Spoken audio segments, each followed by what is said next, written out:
हम सब जानते हैं कि लाइब्रेरीज कितनी ज़रूरी हैं, लेकिन कभी सोचा है कि इनके पीछे कौन है?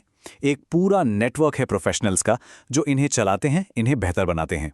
और आज हम उन्हीं प्रोफेशनल एसोसिएशंस यानी पेशेवर संघों की दुनिया में उतरेंगे, जो इस पूरे क्षेत्र को आकार देते हैं। और हाँ, अगर लाइब्रेरी साइंस के एग्जाम्स की तैयारी चल रही है, तो ये सारी जानकारी बहुत काम आने वाली है। तो चलिए देखते हैं कि आज हम क्या क्या कवर करने वाले हैं। सबसे पहले समझेंगे कि सहयोग या कोलैबोरेशन की पावर क्या है। फिर इन एसोसिएशंस के मिशन और एक्टिविटीज को देखेंगे। इसके बाद इंडिया के एसोसिएशंस पर फोकस करेंगे। फिर ग्लोबल लेवल पर चलेंगे और आखिर में देखेंगे कि एक प्रोफेशनल का रोल क्या होता है। तो शुरुआत करते हैं पहले सेक्शन से, सहयोग की शक्ति। मतलब सबसे बड़ा सवाल यही है ना कि आखिर इन एसोसिएशंस की जरूरत ही क्यों है, क्यों बनते हैं ये? जरा सोचिए, क्या एक अकेला इंसान पूरे प्रोफेशन को बदल सकता है? शायद नहीं, लेकिन अगर सब मिल जाएं तो? और देखिए, इस स्लाइड में पूरा जवाब है। एक तरफ है एक इंडिविजुअल प्रोफेशनल जिसका असर कह सकते हैं थोड़ा लिमिटेड होता है, और दूसरी तरफ है एक कलेक्टिव एसोसिएशन, एक पावरफुल, एक एकजुट आवाज। देखिए, इंडिविजुअल एफर्ट्स अच्छे हैं, बिल्कुल हैं, लेकिन जब बात आती है नेशनल पॉलिसी बदलने की या पूरे प्रोफेशन को आगे ले जाने की, तब एक साथ आना ही पड़ता है, तभी असली बदलाव आता है। ओके, तो अब ये तो क्लियर हो गया कि एसोसिएशन जरूरी क्यों हैं। अब आगे बढ़ते हैं और देखते हैं कि इनका मिशन क्या है और ये असल में करते क्या हैं, मतलब अपने पर्पस को एक्शन में कैसे बदलते हैं। सबसे पहले एकदम बेसिक डेफिनेशन, और हाँ, एग्जाम के पॉइंट ऑफ व्यू से ये डेफिनेशन बहुत बहुत इंपॉर्टेंट है। सिंपल शब्दों में, लाइब्रेरी एसोसिएशन क्या है? ये एक प्रोफेशनल ऑर्गेनाइजेशन है जिसे लाइब्रेरी प्रोफेशनल्स ने ही बनाया है, अपने लिए ही बनाया है, ताकि सबके कॉमन गोल्स पूरे हो सकें और प्रोफेशन आगे बढ़ सके।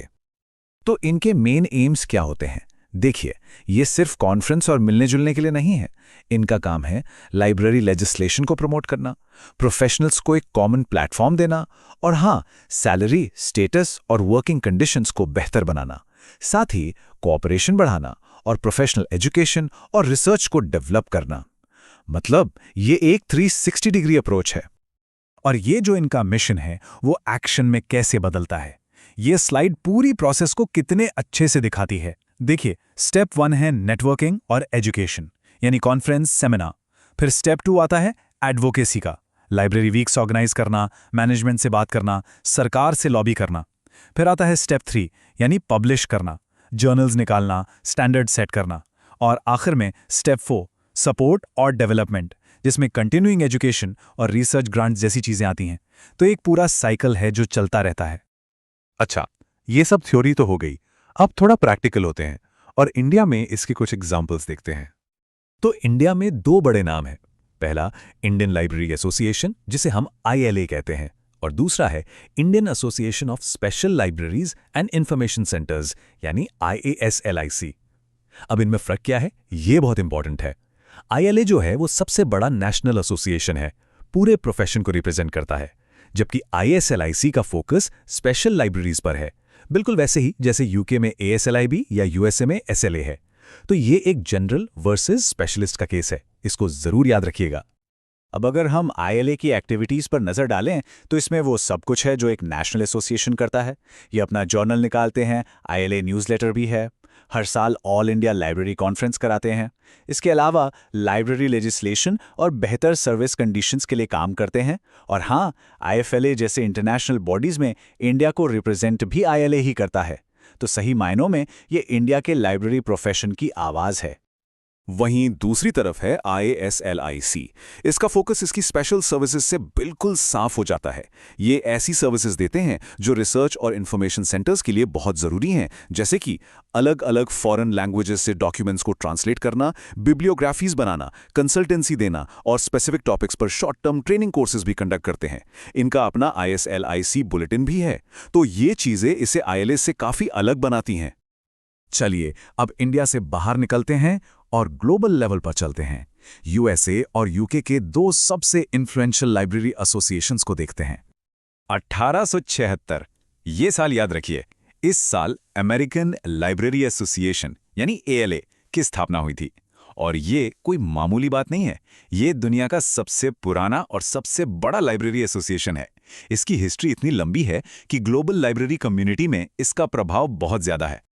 और ALA कितना बड़ा है इसका अंदाज़ा इसके स्ट्रक्चर से लगाया जा सकता है। इसके कुल 11 डिविजन्स हैं, जैसा कि इस चार्ट में दिख रहा है। इसमें कॉलेज एंड रिसर्च लाइब्रेरीज हैं, पब्लिक लाइब्रेरीज, स्कूल लाइब्रेरीज, यहाँ तक कि इंफॉर्मेशन टेक्नोलॉजी और लीडरशिप एंड मैनेजमेंट के लिए भी अलग डिविजन्स हैं। मतलब लाइब्रेरियनशिप का कोई भी पहलू इससे अछूता नहीं है। अब आते हैं यूके पर। वहाँ का लीडिंग बॉडी है सिलिप। इसका पूरा नाम है chartered institute of library and information professionals. ये 2002 में बना था, जब दो पुराने ऑर्गेनाइजेशंस, लाइब्रेरी एसोसिएशन और इंस्टीट्यूट ऑफ इंफॉर्मेशन साइंस मिल गए। इससे ये भी पता चलता है कि कैसे लाइब्रेरी और इंफॉर्मेशन साइंस अब एक दूसरे से जुड़ गए हैं। तो सिलिप का मेन फोकस क्या है? उनका जोर है प्रोफेशनल स्टैंडर्ड्स सेट करने पर कि काम में एक्सीलेंस हो। वो सबके लिए इन्फॉर्मेशन तक बराबर पहुंच को सपोर्ट करते हैं और अपने मेंबर्स के प्रोफेशनल डेवलपमेंट के लिए बहुत काम करते हैं, जैसे सर्टिफिकेशन, चार्टरशिप। इनकी एक मैगजीन भी है, सिलिप अपडेट, और ये एम्प्लॉयमेंट लॉ और करियर से जुड़े इश्यूज पर भी सलाह देते हैं। तो अब तक हमने देखा कि ये ऑर्गेनाइजेशंस क्या करते हैं, लेकिन अब सवाल ये है कि इस सब का एक इंडिविजुअल प्रोफेशनल के लिए क्या मतलब है? एक प्रोफेशनल का क्या रोल है? ये जो कोट है ना, ये इस पूरी चर्चा का निचोड़ है। एक एसोसिएशन वही बनता है जो उसके मेंबर्स अपने एक्टिव कोलैबोरेशन और पार्टिसिपेशन से बनाते हैं। मतलब एसोसिएशन की ताकत उसके मेंबर्स हैं। अगर मेंबर्स एक्टिव नहीं हैं तो एसोसिएशन भी कुछ नहीं कर सकता। ये सिर्फ एक ऑर्गेनाइजेशन नहीं है, ये कम्युनिटी है। और आखिर में बात आती है इंडिविजुअल रिस्पॉन्सिबिलिटी पर। अपने काम को बेहतरीन स्टैंडर्ड्स के साथ करना, एथिकल प्रिंसिपल्स को फॉलो करना, ये सब बहुत ज़रूरी है। इससे न सिर्फ एक प्रोफेशनल आगे बढ़ता है, बल्कि पूरे प्रोफेशन का स्टेटस, उसकी इज्जत ऊंची होती है। हर मेंबर असल में अपने प्रोफेशन का एक एम्बेसडर है। तो आखिर में एक सवाल सबके लिए। हम देख रहे हैं कि लाइब्रेरी की डेफिनेशन ही बदल रही है। सब कुछ डिजिटल हो रहा है। ऐसे में इन प्रोफेशनल एसोसिएशंस को आगे का रास्ता कैसे दिखाना चाहिए, उन्हें कैसे बदलना चाहिए ताकि वो फ्यूचर को लीड कर सकें?